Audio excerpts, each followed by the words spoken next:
Welcome to DPVD classes. So आज की video में हम लोग करने वाले हैं क्लास 10 मैथ्स और मैथ्स में करने वाले हैं बच्चों एक्सरसाइज 7.2 का क्वेश्चन नंबर 5। तो बच्चों सबसे पहले हम क्वेश्चन को पढ़ते हैं।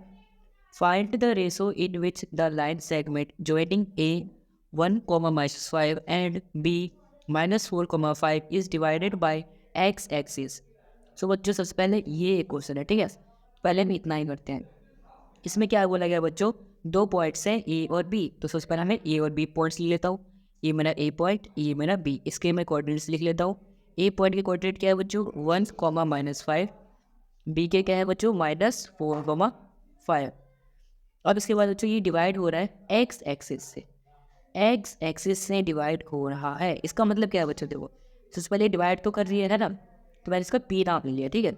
और ये एक्स एक्सिस से डिवाइड कर रहा है। कुछ याद आ रहा है, फ्रॉम एक्स एक्सिस, इक्विडिस्टेंट, वो चीज़ जो मैंने पहले बताया था ना। देखो उसमें क्या होता है, एक्स एक्सिस बोला जाता है तो वाई को जीरो ले लो, है ना बच्चों, यही करते हैं अब। एक्स एक्सिस बोला जाए तो वाई को जीरो ले लो, वाई एक्सिस बोला जाए तो एक्स को जीरो ले लो। यहाँ पे एक्स एक्सिस बोला गया तो हम यहाँ पे क्या करेंगे, वाई को जीरो ले लेंगे, एक्स को एक्स ही लेंगे, ठीक है, और वाई को जीरो ले लेंगे। यहाँ इसके कोऑर्डिनेट्स क्या हो गए, x, 0। ठीक है बच्चों, आई होप आपको यहाँ तक समझ में आ रहा होगा कि हमने कोऑर्डिनेट कैसे ही है। एक्स एक्सिस बोला गया था इसलिए हमने वाई को जीरो ले लिया और एक्स को एक्स ही ले लिया, ठीक है बच्चों। अब बोला क्या है उसमें फाइंड करने के लिए, तो रेशो फाइंड करो। हमें इसमें रेशो फाइंड करना है। अब करेंगे हम क्वेश्चन का सॉल्यूशन, करते हैं रेशो फाइंड। कैसे करेंगे, सबसे पहले जो रेशो में फाइंड करना है तो हम लेट कर लेते हैं। लेट कर लेते हैं रेशो, के रेशो 1 है, ठीक है। हमने पहले लेट कर लिया आंसर निकालने से पहले, ठीक है। तो हम यहाँ पे क्या लिख देंगे, लेट द रेशो, जो हमने लेट किया है, let the ratio B k:1। हमने k:1 रेशो लेट कर लिया, ठीक है बच्चों। अब हम क्या करेंगे बच्चों, सेक्शन फॉर्मूला यूज़ करेंगे। सेक्शन फॉर्मूला क्या होता है बच्चों, x, y equal to m1x2 plus m2x1 upon में m1 प्लस m2, ये होता है बच्चों। उसके बाद m1y2 प्लस m2y1 अपॉन में m1 प्लस m2, ठीक है बच्चों। ये होता है हमारा सेक्शन फॉर्मूला। अब इसमें जो कोऑर्डिनेट है x, 0, इसको हम क्या करेंगे बच्चों, पुट कर देंगे। सो यहाँ पर देखो ये कोऑर्डिनेट है जो डिवाइड कर रहा है। सो ये क्या है बच्चों हमारा x, 0। x, 0 equal to m1x2। m1 क्या है बच्चों, k। सो k इंटू में x2 क्या है बच्चों, यहाँ पर देखो -4 प्लस m2x1। m2 क्या है बच्चों, 1। सो 1 इंटू x1 क्या है बच्चों, -5। सो -5। आई होप बच्चों आपको समझ में आया कैसे मैंने यहाँ पे वैल्यूज़ को पुट किया है। अब बच्चों अपॉन में क्या आ जाएगा, m1 प्लस m2 यानी कि k प्लस में 1, ठीक है बच्चों। अब m1y2, m1 क्या है बच्चों, k इंटू में y2 क्या है बच्चों, ये हमारा y2 हो गया, ये y1, तो y2 हो गया 5 प्लस m2y1। m2 क्या है बच्चों, 1 इंटू में y1 क्या है बच्चों, -5 अपॉन में क्या आ जाएगा बच्चों, m1 प्लस m2 जो कि k प्लस 1 है। सो k प्लस 1। अब बच्चों यहाँ से हम रेशो कैसे निकाल सकते हैं, या तो इसको इसके बराबर कर देंगे तो यहाँ से k की वैल्यू आ सकती है, बट ये तो पहले यहाँ पर x है ना बच्चों, बट यहाँ पर 0 है।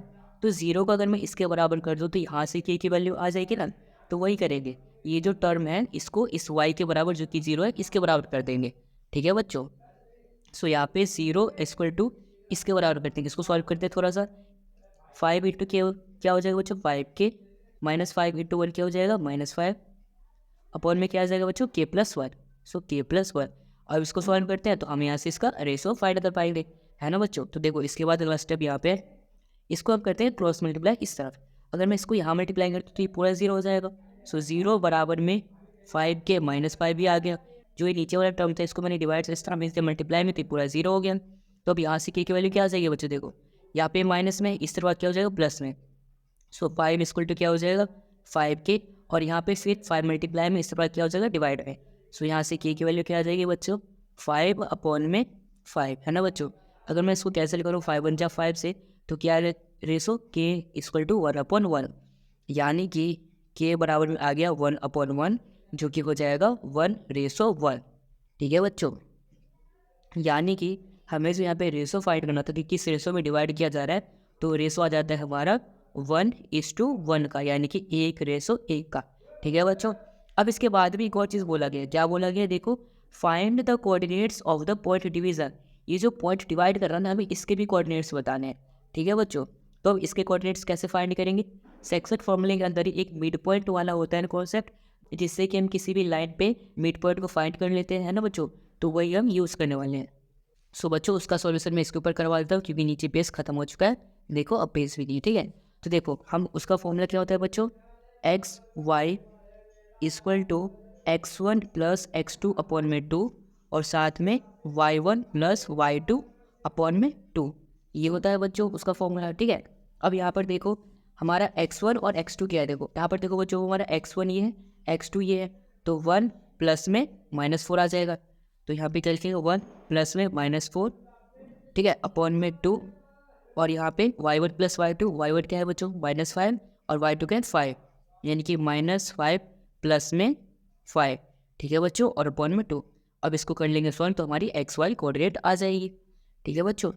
सो देखो यहाँ पे एक्स वाई क्या आ जाएगा बच्चों, -4 इसे 1 माइनस करेंगे 3/2 आ जाएगा यहाँ पे, 3/2 कॉमा 5 में 0, यानी कि 0, और 0 के नीचे 2 लिखेंगे तो 0 ही होगा वो। यानी कि हमारा एक्स वाई कोऑर्डिनेट जो कि फाइंड करना था इस पी पॉइंट का, वो क्या आ चुका है बच्चों 3/2 कॉमन 0, यानी कि ये कोऑर्डिनेट क्या आ गया हमारा 3/2 कॉमन 0, ठीक है बच्चों। आई होप आपको समझ में आया होगा कि किस तरीके से हमें जो कोऑर्डिनेट्स फाइंड करने थे डिवीजन के, ये जो डिवाइड कर रहा है उसका जो कोऑर्डिनेट हमें फाइंड करना था वो हमने किस तरीके से किया है फाइंड। आई होप आपको आया होगा समझ में पूरा क्वेश्चन अच्छे से। अगर आया है तो इस वीडियो को लाइक कर देना, चैनल को सब्सक्राइब कर देना, और इस वीडियो को अपने दोस्तों के साथ भी जरूर शेयर कर देना। And thanks for watching this video.